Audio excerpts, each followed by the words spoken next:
Meghan Markle here.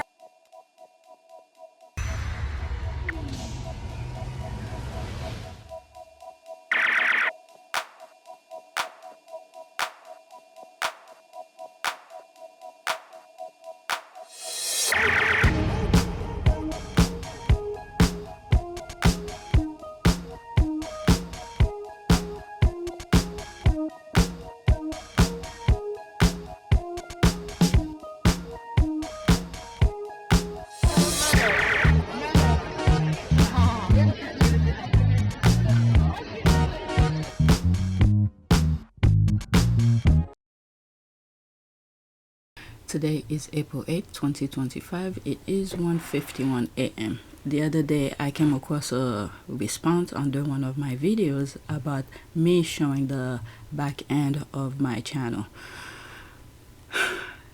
I usually put timestamps in my videos on the description, so you guys could always skip that part. There's a whole history of why I do that. I have nothing to hide. I have a headache right now, but I can't sleep. I decided to come and do this video, but you could always skip or don't watch. Okay, people need to know how to control themselves. Nobody have to watch any of my videos, and I took it upon myself to make these videos because I want to. You could always skip, don't watch, don't become a subscriber, don't do any of this. Always skip. I share the back end of my channel. It's for my own purposes, for my own record. When I record it, if I have any doubt in the future, I could always come back any of these days to see what it was. There's other ways of doing it, but this is the most easiest for me. But anyway, this is the back end. Feel free to skip. And for those who said that I'm making a lot of money, this is how much money I'm making, okay? Sheesh. Alright, let's go on Twitter. There's a lot to share with you. Alright, this I have on the list, but it's not gonna be on this video. It's gonna be on PYTE. Alright, so let's go to the first tweet.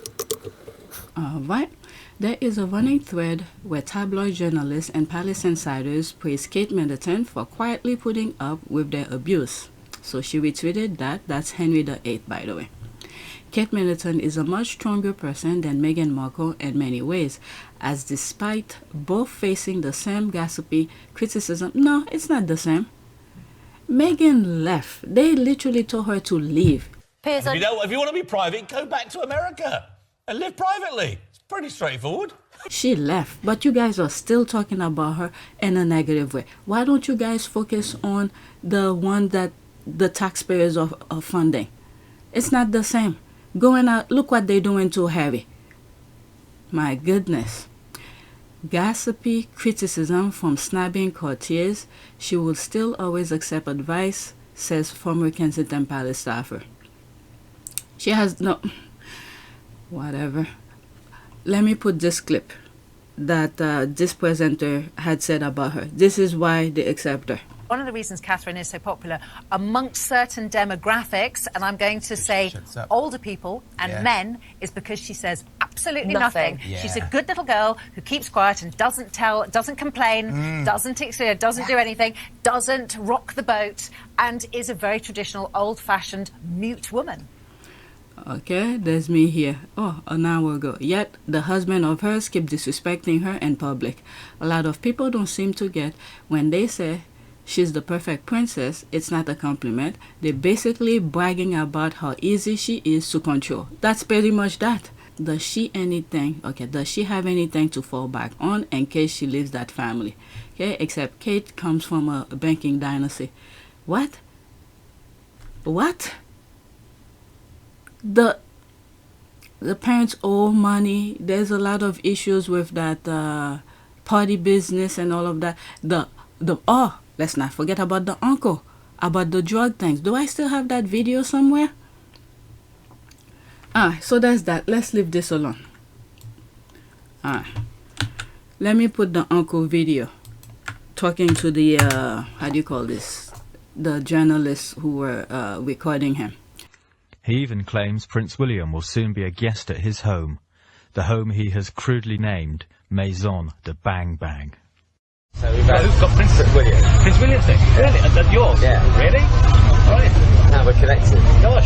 How When did he stay? This is my niece Kate Middleton. Oh, really? All right. That's great. So, Hang on. Does this mean if your niece marries Prince William, that means you become bloodline.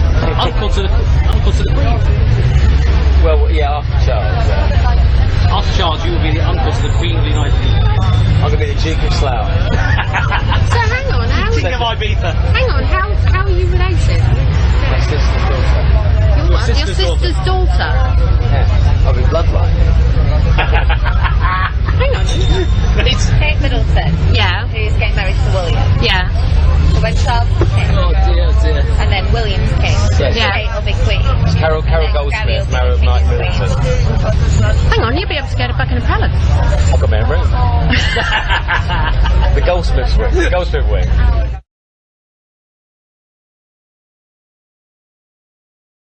Next tweet. Instead of protecting Meghan, Kate let that story run and Kate benefit from. Kate got increased support from hating and bashing Meghan.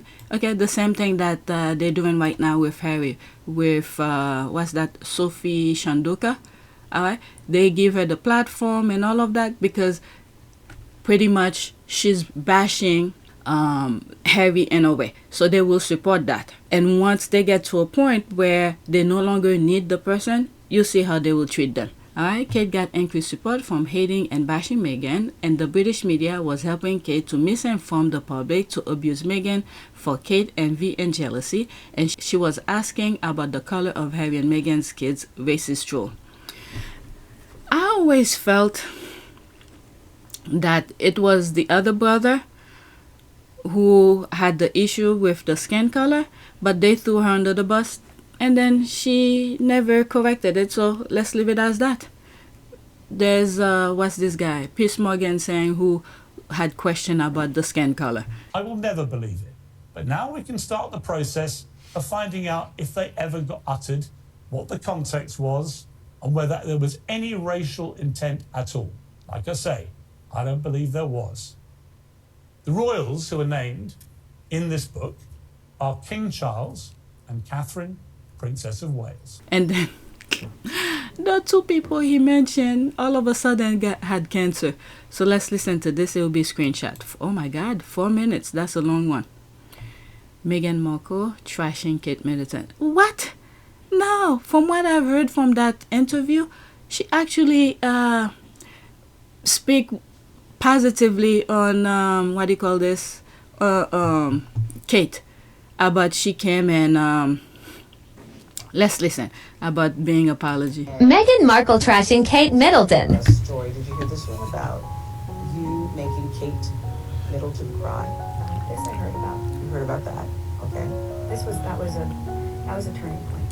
That was a turning point. 6 months after Harry and Meghan's wedding, headlines began to swirl about a rift between Meghan and her sister-in-law, the Duchess of Cambridge, Kate Middleton. It was reported that Meghan had left Kate in tears over the bride-to-be's strict demands over flower girl dresses. The narrative with Kate, which didn't happen, was really, really difficult and something that I think that's when everything changed, really. You say the narrative with Kate, it didn't happen. So specifically, did you make Kate cry? No. So where did that come from? Was there a situation where she might have cried or she could have cried? No, the reverse happened. And I don't say that to be disparaging to anyone because it was a really hard week of the wedding and she was upset about something, but she owned it and she apologized and she brought me flowers and a note apologizing, and she did what I would do if I knew that I hurt someone, right? To just take accountability for it. What was shocking was, what was that, 6-7 months after our wedding? That the reverse of that would be out in the world. The story came out 6-7 months after it actually happened. Yeah. So when you say... I would have never wanted that to come out about her, ever. Even though it had happened, I protected that from ever being out in the world. So when you say the reverse happened, explain to us what you mean by that. a few days before the wedding, she was upset about something pertaining to, yes, the issue was correct, about flower girl dresses. And it made me cry. And it really hurt my feelings. And I thought in the context of everything else that was going on in those days leading to the wedding, that it didn't make sense to not be just doing what everyone else was doing, which was trying to be supportive, knowing what was going on with my dad and whatnot. This was a really big story at the time. Meanwhile, the royal family and the background stirring, creating unnecessary nonsense, and for the dad to come out along with the tabloid. Made Kate cry. Now you're saying you didn't make Kate cry. Kate made you cry. So we all want to know what would make you cry. What were you going through?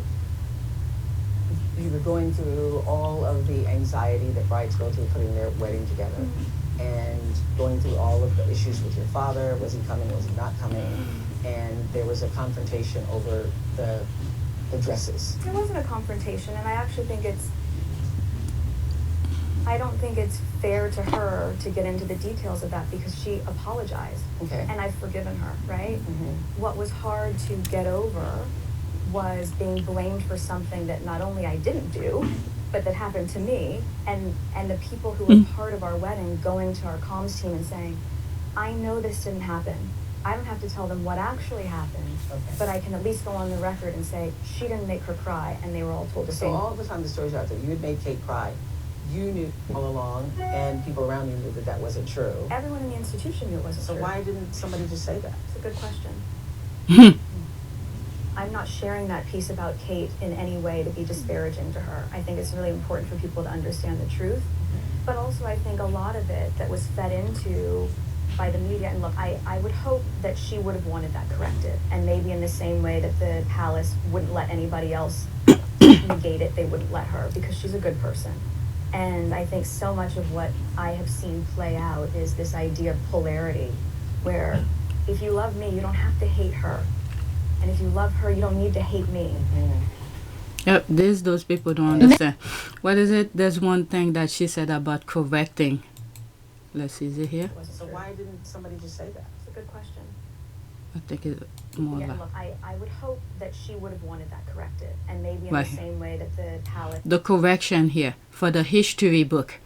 All right, this is why the entire Oprah interview was necessary, leading up to the point where they left. And now they're creating the UK media new form of trash false narrative when she already left. All right. The correction for the record book is necessary. So there's another one here. As Meghan said, the royal family is a business. People don't seem to understand the difference. The Queen loved Meghan and supported Harry and Meghan and Archie. She also said the Queen was wonderful to her, but the monarchy and the royal family then protect her from racism and abuse from their media. This is the narrative that they want to keep, okay? The division, the racism. All right, I'm not going to go through all of that. I didn't know it was that long. Okay, so let's go over this too. This one is 1 minute and 33 seconds. Meghan Markle trashing the Queen. Understand that not only was I not being protected, but that they were willing to lie to protect other members of the family, but they weren't willing to tell the truth to protect me and my husband. So are you saying you did not feel supported by the powers that be that the firm, the monarchy, all of them? It's hard for people to distinguish the two, because it's a family business, right? So there's the family, and then there's the people that are running the institution. Those are two separate things, and it's important to be able to compartmentalize that, because that I understood once I started looking into the royal family. I understood that leading up to the Oprah interview. You guys could go back to some of my old videos, probably on PYTE. I understood that part, the differentiation. Queen, for example, has always been wonderful to me. I mean, we had one of our first joint engagement together. She asked me to join her. And Is this on the train? Yeah, on the train. And we had breakfast together that morning, and she gave me a beautiful gift, and I just really loved being in her company. And I know we were in the car. Can you share what the gift was? Or? Yes, she gave me some beautiful pearl earrings and a matching necklace. And we were in the car going between engagements, and she has a blanket that sits across her knees for warmth, and it was chilly. And she was like, Meghan, come on, and put it over my knees as well. Oh, right? Nice. Like just moments of, and it made me think of my grandmother. Well, she's always been warm and inviting and really welcoming. So, okay, so she made you feel welcome. Yeah, the business aspect of it is the courtiers, okay, along with the government. As crazy that may sound, they connect on a level where when this is the narrative that they want to run, the courtiers create, along with the papers, the newspapers, the British tabloid, okay, run their stories to create that facade of things. But anyway, let me not get too much into it. Okay, this will be the last one that I share. Oh my God, it's a long thread. What the hell? Okay, it's funny those who knows Meghan Sussex on personal level and work with her always say how lovely she is, but entire British media and royalists with their trolls who don't know her paint her villain all because of envy and jealousy. Oh my God, all of these are long. What? When was this? Is it this year? Alright. Crew member talks Topable magazine about working with Meghan Sussex. It says, but they don't name the crew member. So I'll still say it though, because they specifically say crew member. Is that most of the time we're expected to fade into the background, to be invisible. A crew member tells people about the collaborative atmosphere on set. But in this show, we were part of it. We were included. It was a very unique and refreshing experience. The crew member said that Meghan was incredibly warm, approachable, and genuine, and she made sure everyone felt included, from Netflix executives to our director to every PA on set. No one was left out. This crew member said during a break in filming, Meghan asked everyone about their favorite cocktails. I shared that I gave up drinking when I became a father. Okay, so this crew member is a father. I guess the truth is that this person isn't anonymous because you'll be able to know who they were based on this personal story they're giving. So they said, I shared that I gave up drinking when I became a father. So I've been sober for almost 14 years. They said days later, while adjusting the microphone, Meghan surprised him when she mentioned how much she respected the commitment he made to his family. He said Meghan made us feel seen. Each week, Meghan did something thoughtful for the crew. The crew member said whether it was a coffee cart in the morning or there was one day where the forecast called for it to be particularly hot, and she had a shaved ice truck for us at lunch. He says, one day she had a bespoke ice cream cart with local handmade ice cream. She had a side truck for us too. Every week she did something like that for us. It was really lovely. He notes that Meghan was also open to learning throughout the process. Mm-hmm. He said she didn't seem too married to any one idea. If something didn't go perfectly, she was fine. She was fine with it and moved on to the next thing, he says. The crew member recalls that Meghan always made sure everyone got a taste of what was made. He said she was a great hostess. Between takes, if something was ready to eat, she cut it into bite-sized pieces and served it to us. He also reflects on the visits from Prince Harry, Archie, and Lilibet. He said whenever Harry visited set, he was always super polite and friendly, but it was clear he wanted this to be Meghan's moment to shine. As for the couple's kids, the crew member added, she was super attentive and doting on them. We would give them headphones so they could listen to audio. A few crew members filmed at Meghan's actual residence when they shot outside her home. And he said, man, they have carved themselves out a nice little slice of paradise there. The crew member said, we were by the chicken coop, the garden, and the beehive. All of it is so peaceful and so serene. she's got a lovely life there, and it was nice to just have a little glimpse of it. At the end of filming, Meghan gave the crew a wrap gift. He said she gave us a pan from our place, a saute-style fried pan, and a personally monogrammed spoon with her handwriting that says, "Thank you, crew." It's really lovely. And that was from a crew member. Very interesting. Crew. Alright, so let's hear this one. Oh my god. This is probably gonna... I didn't know it was gonna be that long. Okay, let's see. It's probably more. Oh my god, there's more. The only reason the working royals with their evil media hate Meghan is because she get the job done better than them. They will rather destroy themselves than working together with Meghan and Harry to make life easier for their people. It's racism, envy, and jealousy. With love, Meghan. Look what's happening in the US. Okay, this is gonna be long because I didn't think it was... I mean, this is gonna be a video by itself. I didn't know it was that long. And the other thing I was gonna say... remember the story of Meghan giving the guard, is it hand warmer or something like that? Because she saw how cold it was for them. But anyway, let's listen. British Vogue article, September 12, 2019, HRH, the Duchess of Sussex unveiled her Smart Works collection. Oh, they all long. Okay, I think I'm gonna stop. If you guys want me to come back to these, okay, leave the... how do you call that? Leave the timestamp and let me know. I could always come back to these. There were some comments that I saw right here.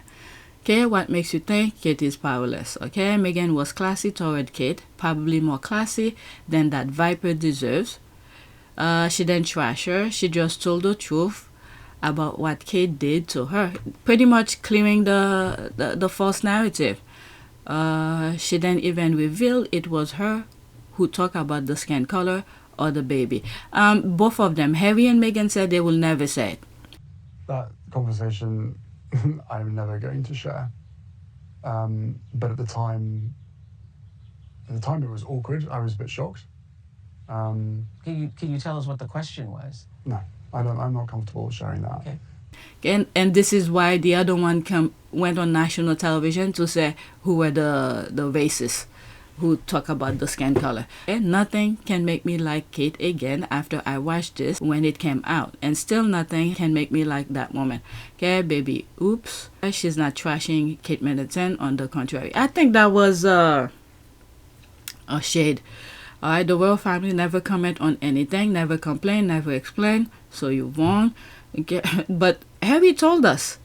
They talked through the media. Everything that usually the media says is pretty much spoon-fed by the royal family. Institutional role, why be so public? You say you tried to do this privately. And every single time I've tried to do it privately, there have been briefings and leakings and planting of stories against me and my wife. You know, the family motto is never complain, never explain, but it's just a motto. And it doesn't really hold... There's a lot of complaining and a lot of explaining. Endless. Private, being done through leaks. Through leaks. They will feed or have a conversation with the correspondent, and that correspondent will literally be spoon-fed information and write the story, and in the bottom of it, they will say that they've reached out to Buckingham Palace for comment. But the whole story is Buckingham Palace commenting. So when we're being told for the last 6 years, we can't put a statement out to protect you, but you do it for other members of the family, there becomes a point when silence is betrayal. You are the Lud. The conversation about the color of children happened even before they were engaged, and Meghan wasn't part of that. Quite usual wonderment. Okay, so I'll see when I'm editing if this will be by itself. And I leave some stuff out because the thing was too long. Next tweet, and possibly on a new video, Sentebale. Alright, so this article I'm gonna read. I wanna know what's going on, and I put it on my community board already. Okay, or now Sentebale's current team wants a truth and reconciliation process. Remember, all the trustees along with the patrons, Harry and Prince Yoso, they all stepped down. The current trustees are people that she had put. Okay, keep that in mind. So I have this open. Let's see what they say. Prince Harry's fight for police security. Oh, no. Okay, so that's different. I thought that was an article. Let me go into celebrities' things. She usually summarize the articles below. Let me just read her summarization. This week, Sky News Royal reporter Rhiannon Mill had a new piece about Sentebale's mess. I get the feeling that the gossip is likely to slow down a bit about Sentebale these days, mostly because the British Charity Commission is now investigating what the hell happened. That being said, in the past 2 weeks, we've seen that Sentebale's former trustees have no issue with speaking to the press and getting their side out there, especially in response to Sophie Shanduka's wild claim about the Duke and Duchess of Sussex specifically. The more that comes out about Shanduka's lies and misrepresentation, the trickier the British coverage becomes. I don't know what did people think. They speak as if the other people don't exist anymore. Alright, the trickier the British coverage become, the British media will never be on the Sussex side in any situation, but it becomes increasingly clear to many that Shanduka is full of, there's the SH word here, if not an outright grifter. Anyway, here are some highlights from the Sky News piece. Alright, so I'm not gonna read anymore. I thought there was an article about it, but it's something else.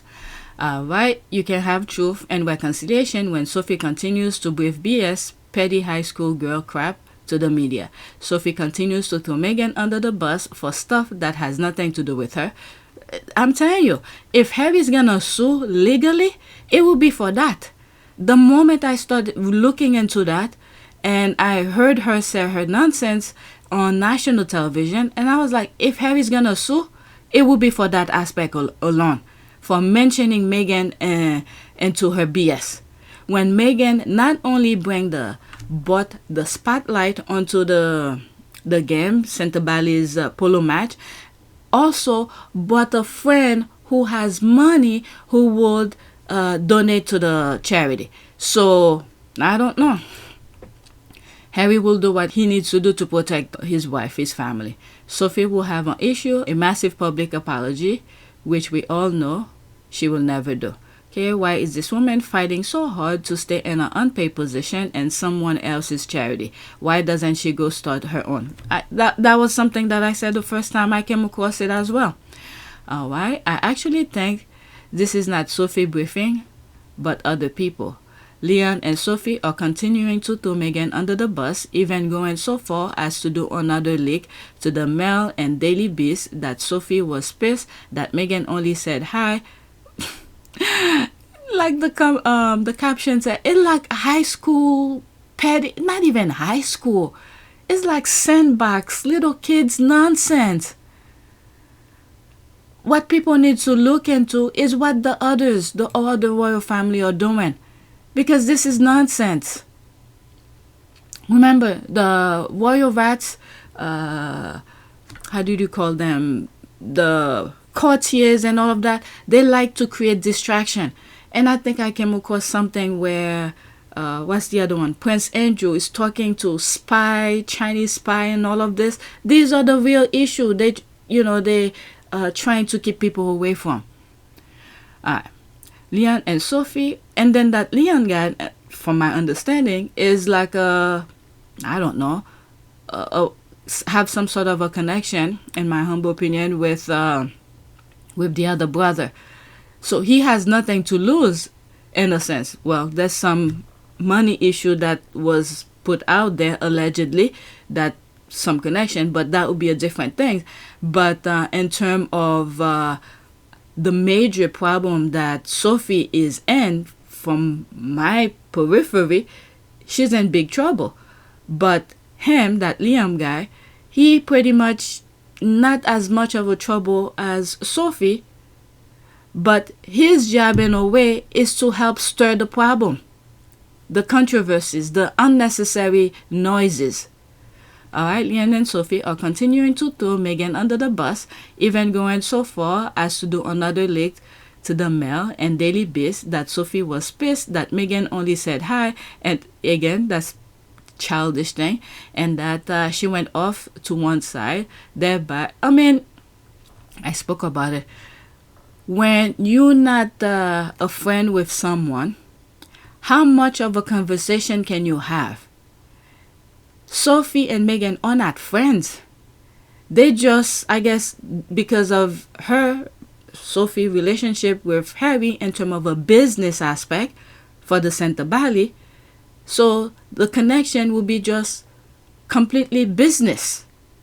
But in terms of friends to talk and chat the way Meghan and Nacho's wife and Savina and all of that, not the same. Not the same. Alright, okay. And that she went off to one side, thereby removing any chance Sophie had to show Meghan off. It wasn't about that. Alright, there is a clear faction. Those that want the charity to get back on track and bring back the patron, and Sophie and Leanne, who are continuing to throw Meghan under the bus and blaming her for everything. Again, they don't want Sentebale to function. It's working too well. Harry and the people he had, the trustees, were doing the right thing, but they brought this woman back to stir the pot. Alright. A NP, what is that? What's NP? Relooking at their mission isn't colonization. It's a typical issue when the need has largely been reduced and or codified with government and NGO work. Especially true is NP has to look at one main review source as a potential threat to the organization. Diversifying revenue is smart. When one of the parties began with this statement that they seek truth and reconciliation, I mean, Sophie Shandola, girl, you're in trouble. Yep, she is. She's in big trouble. Your team is leaving you alone. That's right. This is why I say Liam guy, he has nothing to lose, with the exception maybe the money that was allegedly transferred to his whatever it was. Perhaps he needs to return it, but Sophie is the main problem. She's in big shit. Right after this too, that's it. Bottom up. Sound like the media spun narrative of Miss Shandoka hurt Sentebale more than it helped. Yeah, I mean, from the get-go, you could see. Now, where have we heard this before? Post-apartheid South Africa, Sophie is told fool who need to step down from Sentebale and go away. I don't know why she remained. I really don't know. Okay, next one. Okay, that clown Trevor Phillips, who is a friend of Sophie Shandoka, is advising Harry against hand-to-hand combat. Oh. They really underestimate Harry. Did you guys see that video of what's this with the late night guy where Harry went up the rope and did some stuff? What's the name of the show? Oh, I got a headache. They underestimate Harry. Well, she should have started it. When he sank his teeth into you, he will only let you go when you wave the white flag, much like Murdoch did. Okay, she's about to find out. Yeah. Okay, you can beat someone who never gives up. Alright, and that goes with the royal family. You would have thought they would leave them alone. At some point, Harry has to turn around and face, because he grew up in that institution. There's a difference between Harry and Princess Diana. First of all, Princess Diana grew up outside of the institution, and she was fighting them alone. Okay? Now, with what we're seeing with Harry here, Harry was born in it. He grew up in it. He left as an adult. What was it, 36 or 37, whatever, after, okay? He left as an adult. And not only that, he has a huge backing, unlike Princess Diana. Not only his spouse, Meghan, as support, and then you have the Sussex squad and other people who seeing the full-blown BS that's going on. So at one point, if this consistent, Harry gonna have to turn around and face that family who refuse to leave him alone. Okay. Statement from Prince Harry. In response to news of the investigation, the Duke of Sussex said in a statement, quote, "From the inception of Sentebale nearly 20 years ago, Prince Yoso and I have had a clear goal to support the children and young people in South Africa in memory of our mothers." He continues, "What has transpired over the last week has been heartbreaking to witness, especially when such blatant lies hurt those who have invested decades in this shared goal." He continued, "No one suffered more than the beneficiary of Sentebale itself. On behalf of the former trustees and patron, we share in the relief that the Charity Commission confirmed they will be conducting a robust inquiry. We fully expect it will unveil the truth that collectively forced us to resign. We remain hopeful this will allow for the charity to be put in the right hands immediately for the sake of the communities we serve." Exclusive with Sir Trevor Phillips after his interview with Dr. Shandoka says she's a woman of integrity. From what we're seeing, not so much. Vouch for her commitment. Advises Harry against hand-to-hand combat. Oh my God. Says Harry may have forgotten the rules governing a charity must apply to him. I mean, Harry is more than welcome for the review. There's all of that. It takes, and the worst thing is, Sentebale was something that Harry and Prince Yoso create. My God. These people went under him to just strip it away from him. It takes something pretty spectacular to knock Donald Trump, Vladimir Putin, and Rachel Reeves out of the headline, but this week the going on at a small Africa-based charity did exactly that.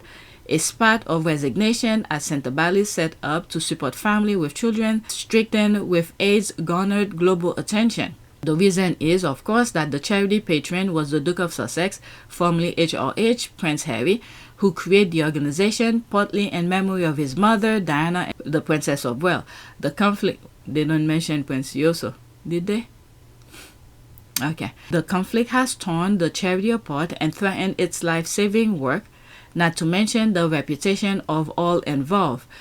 The organization's chair, Sophie Shandoka, is a distinguished Zimbabwean-born corporate lawyer who have, from what I'm saying, I don't know if she's actually a true lawyer, because for someone who's a lawyer, usually they will tell their client to shut their mouth. But that's not what I saw.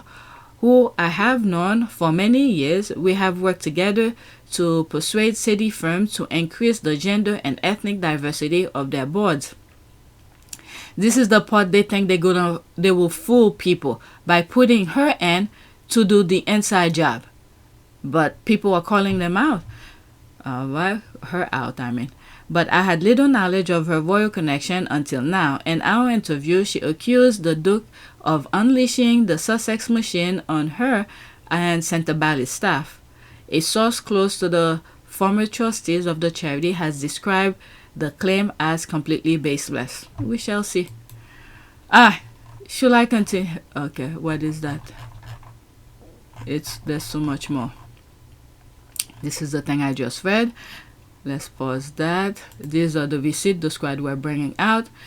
And Trevor saying that Sophie Shandoka is a woman of integrity. That's the laugh here. Still has me rolling with laughter here. No joke.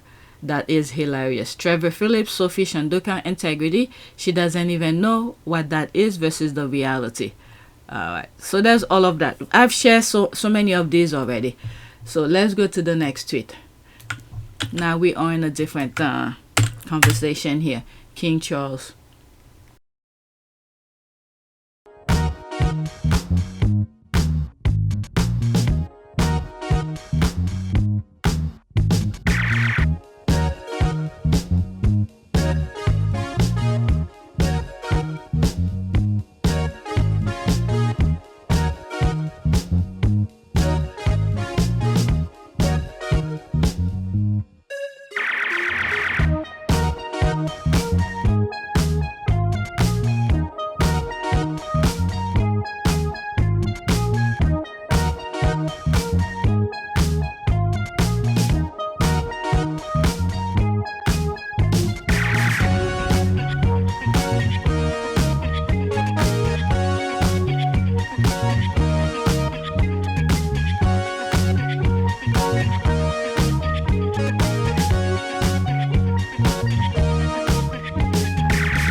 Vanaka. It is a great privilege to be with all of you today.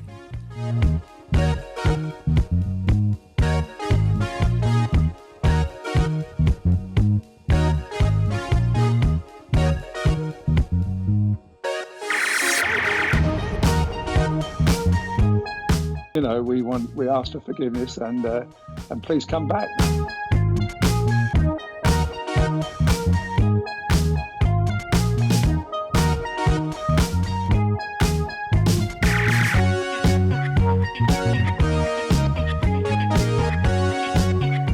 As you saw me find the love and happiness that I'd hoped for all my life.